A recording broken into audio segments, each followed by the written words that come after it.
I still remember the weight of the veil against my hair, the lace scratching lightly against my skin as I adjusted it in the mirror. My best friend Emily hovered behind me, whispering reassurances I didn't believe. She said he loved me, that he was probably just late because he wanted everything perfect. But even as she spoke, her voice shook. She didn't believe it either. Deep inside, neither did I. Sighed. I was 28, standing in the bridal suite, wearing the dress I had dreamed of since I was a girl. My heart should have been beating with joy, but instead, it pounded with dread. Every second that ticked past the start time of our wedding ceremony twisted into a knife. Richard wasn't the type to be late. He wasn't the type to leave me waiting. And yet as the minutes dragged into hours, my chest grew tight with a truth I didn't want to admit. Something was terribly wrong. When the priest finally entered, his solemn face told me everything before he even spoke. His words confirmed what my heart already knew but refused to believe. Richard wasn't coming. The sound of it hit me harder than a physical blow. My legs weakened, my hands clutching the table for balance.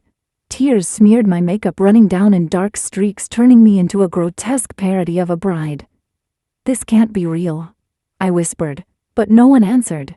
Silence closed around me, heavy, merciless. Without thinking, I ran. Out of the bridal suite, down the aisle, past the hundreds of curious, pitying eyes. My heels clicked against the floor, my dress dragging like an anchor behind me. Shame was heavier than the fabric. Pain was sharper than the whispers. Outside in the parking lot, the evening sky blurred through my tears. My chest heaved with humiliation, heartbreak, disbelief. Questions stormed my mind. Why? What did I do wrong? How could he do this to me? But across the street, hidden in a car, Richard watched me. I didn't know it then, but later I would learn. He sat there holding his phone, replaying his mother's words in his mind. Words that convinced him to abandon me, words that told him our love wasn't worth the risk to his future. He didn't even face me. He didn't even give me the decency of goodbye. That night, something inside me broke. And I knew I couldn't stay, not in that city, not among people who had witnessed my deepest humiliation. The next day, without telling anyone, I packed a bag and disappeared. No goodbyes, no explanations. Just a bus ticket to anywhere that wasn't here. At first, survival was all I knew. I rented a tiny room in a town where no one knew my name. I took a job in a cafe, my once delicate hands now blistered from endless hours of scrubbing dishes and serving strangers. Every night I cried into a thin pillow, choking on the shame of being the bride who was left at the altar. Some nights I woke from dreams of his face only to realize he was gone and had chosen silence over me. Weeks blurred into months. I tried to piece together something like a life, though I felt more like a ghost drifting through days I hadn't chosen. And then, when I thought I had already endured the worst, the universe delivered a twist that would alter everything. It started with fatigue, the kind that made even walking to work feel like climbing a mountain. Nausea clung to me every morning. I told myself it was stress, grief, punishment for still thinking of him. But a quiet suspicion began to grow, one I was too afraid to name. One night, with trembling hands, I bought a test. I will never forget that moment in the cramped bathroom, the flickering light buzzing above me, the sound of my heart pounding louder than my own breath. When the result appeared, my knees gave way. Positive. I was pregnant. For a long moment, I just sat on the floor staring at the test, unable to breathe. I felt fear like I had never known before. How could I raise a child alone, without support, without family? But beneath the terror was something else. A flicker of purpose. A fragile, unexpected thread of hope. This child, this life inside me, was proof that I wasn't as empty as I felt. It was a reason to go on. Still, nothing could have prepared me for the doctor's words weeks later. As the ultrasound screen glowed, the kind-eyed physician smiled and said, "Congratulations, Claire, it's 4. At first I thought I misheard. 4, I whispered, blinking. "Quadruplets," she replied gently, as though the word itself might break me. The world spun. My chest tightened. 4 babies. 4 lives depending on me when I could barely take care of myself. My first thought was despair. My second was determination. Because somehow in the chaos of fear, a truth rose clear inside me. These children would be my salvation. They would be the reason I kept moving forward when everything else had been stripped away. I left the clinic in a daze, the ultrasound photos clutched to my chest like a secret too heavy to carry. 4 tiny heartbeats, 4 futures, tied to mine. I sat on the curb outside the city, moving around me in a blur of colors and noise, while my world narrowed into a sharp, unbearable truth. I was going to be a mother to 4 children, and I was going to be alone. The panic hit me first. My savings were barely enough to cover rent, let alone diapers and formula for 4 newborns. I thought about the tiny room I rented with a single bed, peeling paint, and no space for even a crib. I thought about my cafe job where my paycheck evaporated on bills before I could breathe. And then I thought about Richard, the man who had left me humiliated at the altar, the man who had chosen silence and cowardice over love. I wanted to hate him enough to erase him, but now his blood ran in the veins of 4 innocent children growing inside me. Nights became my enemy. I lay awake, one hand pressed against my stomach, whispering to the lives I couldn't yet see. I promised them I would protect them, even if it killed me. I promised I wouldn't let them feel the same abandonment that had destroyed me. But behind every promise was a question that gnawed at me. Could I really do this? The months crawled by. My body changed faster than I could keep up with, every day heavier, every step harder. People stared when I walked down the street, my belly impossible to hide, their whispers scraping against my already raw heart. Some pitied me, some judged me, but no one offered help. And then the day came. The pain ripped through me like fire, hours stretching into what felt like eternity. Alone in that sterile hospital room, I screamed, cried, begged for strength I didn't know I had. And then one by one they arrived. 4 tiny cries filled the air, fragile yet powerful enough to drown out every cruel word, every betrayal, every wound I had carried. I named them Hope, Grace, Faith, and Noah, because even in the ruins of my life they were the pieces of light I clung to. The first months were a blur of sleepless nights, endless feedings, and exhaustion so deep I thought my body would collapse. There were moments when I stared at the ceiling, all 4 babies crying at once, and I thought, I can't do this. But then one of them would curl their tiny fingers around mine, and strength I didn't know I had would rise in me again. Years passed in a rhythm of survival. I learned to stretch every dollar to mend clothes until they were threadbare, to work double shifts and still come home with a smile, because my children deserved a mother who looked at them with love, not despair. I gave up pieces of myself so they would never feel the hunger I had known, the loneliness I had endured. But life has a cruel way of circling back. One afternoon, as I walked them home from school holding 2 little hands while the other 2 skipped ahead, I froze. Across the street stood Richard.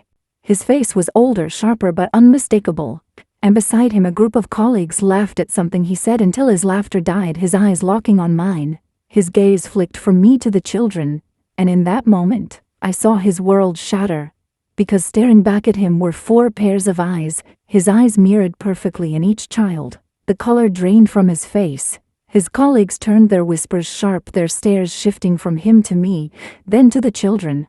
I wanted to run, to disappear the way I had years ago, but my feet refused to move. My children looked up at me, confused, sensing the tension, but not understanding it. And Richard, he took 1 step forward, then another, his lips parting as if to speak, though no words came.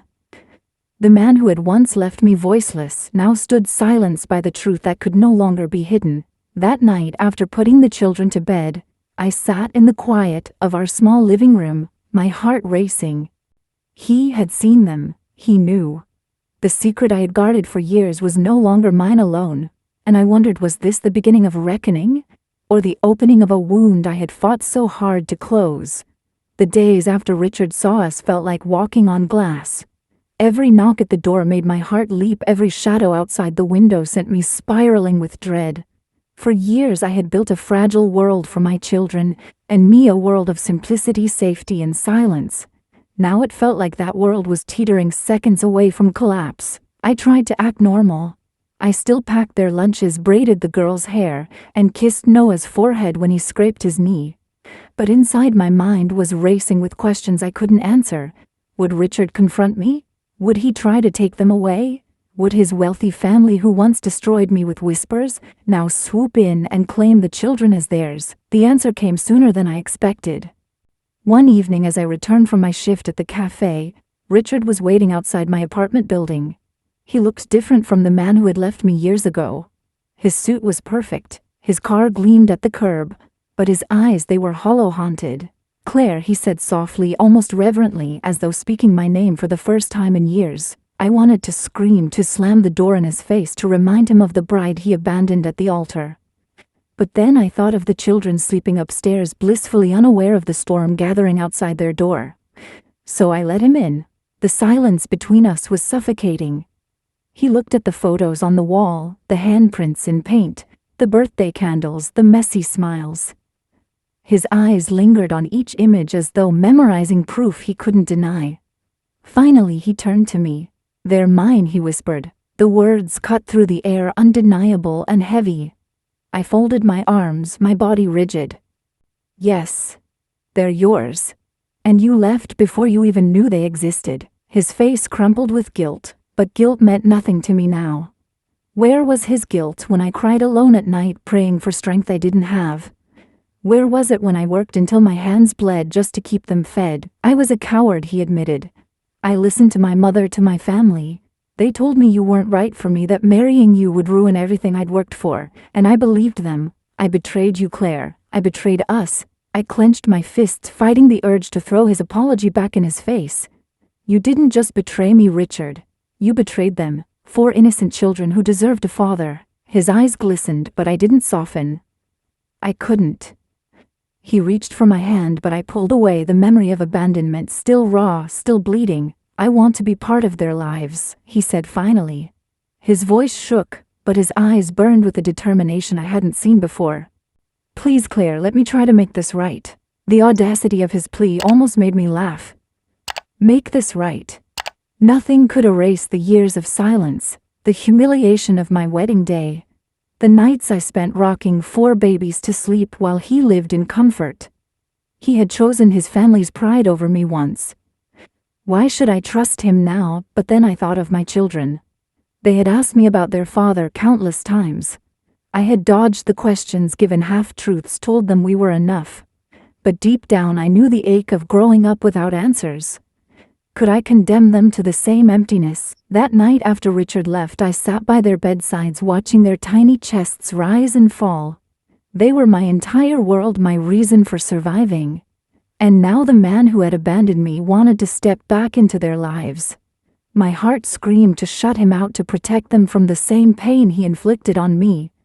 But another part whispered of justice, of karma, of giving him the chance to face the weight of what he had done. For the first time in years, I didn't know what choice to make. All I knew was that the past I had buried was no longer buried. The man I once loved, the man who had destroyed me, was back. And this time I would not let him leave without facing the storm he created.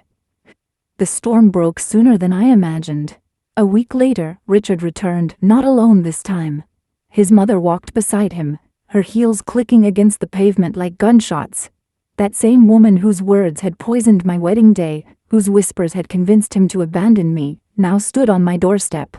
Her chin lifted in defiance. The sight of her twisted my stomach. Her eyes swept over the peeling paint of my building, the worn doormat, the sound of my children laughing faintly from inside. Disgust flickered across her face before she masked it with a tight smile. "Claire," she said smoothly, as though we were old friends, "we need to talk." I wanted to slam the door right then, but Richard's hand stopped me. His eyes pleaded, but I was done listening to pleas. Still, I let them in, because some wars need to be fought face to face. The living room felt too small for the weight of their presence. My children peeked from the hallway, their wide eyes curious. I motioned for them to go back to their rooms, my heart heavy. I didn't want them to see this. Not yet. His mother sat stiffly on the couch, her posture perfect, her voice sharp. "Richard tells me those children are his. Is it true?" Her tone, accusing cold, ignited every buried fury inside me. I sat opposite her, my hands steady despite the storm in my chest. "Yes, they're his, and they're mine. And they've grown up without a father because of the choices you made for him." Her lips thinned. "You don't understand the position he was in. Our family's reputation. I cut her off, my voice sharper than I'd ever heard it. Reputation. You destroyed me at the altar for your reputation. You turned my love into shame, my wedding into humiliation. And now you want to stand here and speak of reputation? While 4 children have lived without their father. Richard flinched at my words, but his mother's face remained stone. She leaned forward, her voice low, almost venomous. Children need stability. They need resources. Can you honestly say you can provide that for 4 of them alone? The cruelty of her words struck like a slap. For a moment I almost faltered, because hadn't I asked myself the same question 1,000 times in the quiet of the night? But then I thought of my children's laughter. The drawings they made for me, the way they clung to me when they were scared. I thought of the years I had kept them clothed, fed and loved without anyone's help. Yes, I said firmly, I've done it every single day without you, without him, without anyone. Richard's mother's mask cracked for just a second, surprise flashing in her eyes. Richard finally spoke, his voice shaking. Mother, stop. I made the mistake, not her. If anyone deserves blame, it's me. But I wasn't finished. I turned to him, my voice steady. You both left me to drown. And now you want to claim what authority control numb. You don't get to erase the years I've survived. You don't get to waltz back in and act like this is your story. These children are not pawns in your family's game. The room fell silent. His mother's hands trembled slightly, though she hid them in her lap. Richard's eyes brimmed with something like shame, something like grief. Finally his mother stood, her pride refusing to bend. You'll regret keeping them from their rightful place, she hissed. I rose too, meeting her gaze head on. The only thing I regret is ever letting you have power over me. She left in a flurry of anger, her perfume lingering like poison in the air. Richard lingered at the door, his voice quiet. Claire, I want to make this right. Tell me what I can do. I stared at him for a long moment, my chest tight with years of rage, hurt, and something dangerously close to longing. You can't undo the past, I said finally. But you can stand here and face it, every day, with them. His eyes widened, hope flickering where shame had once lived. But I wasn't offering forgiveness. Not yet. Maybe not ever. What I was offering was a chance for him to prove that his words weren't just air, that he could carry even a fraction of the weight I had carried alone. That night after he left, I tucked my children into bed and sat in the quiet, my hands trembling. For the first time in years, the silence didn't feel empty. It felt like the edge of something new. But I knew this wasn't the end of the story. It was only the beginning of a reckoning. The reckoning came slowly, like a storm creeping over the horizon. Richard began showing up, at first hesitantly, then with more regularity.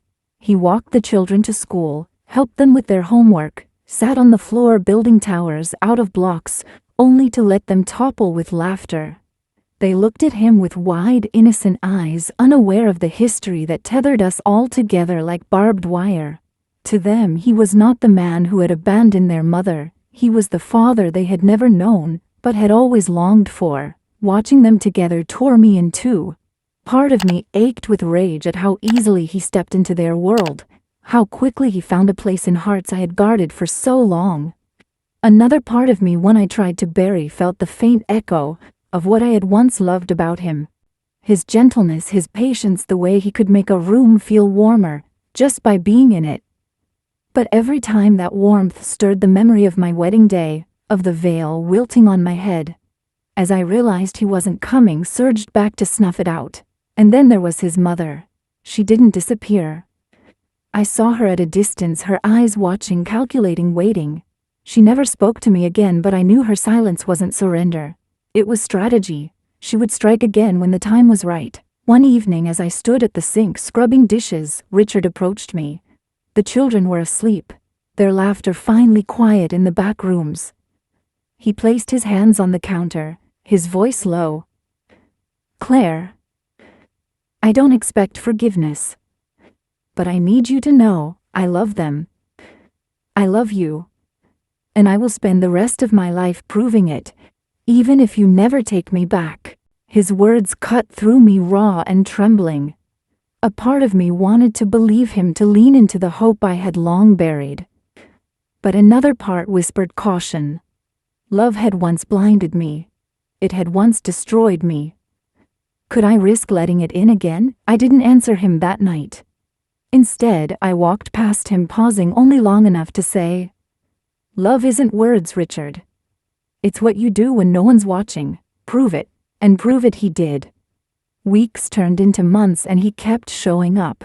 He stayed when the children were sick, held Noah through fevers, braided Grace's hair with clumsy fingers, sat through every school recital no matter how small. Slowly, against my will, I began to see him not as the man who had left me, but as the father, who was finally learning to stay. Still, the wound between us remained. Late at night, I often lay awake wondering if betrayal ever truly heals, or if it simply becomes a scar we learn to live with. The answer came one night when Hope, my eldest, climbed into my bed. She pressed her small hand into mine and whispered, "Mommy, why do you look sad when Daddy smiles at you?" Tears filled my eyes as I kissed her forehead. In her innocent question, I heard the truth. My heart had been too afraid to face my children didn't care about the past. They cared about the present. About having two parents who loved them even if that love was complicated and bruised. The next morning I looked at Richard differently.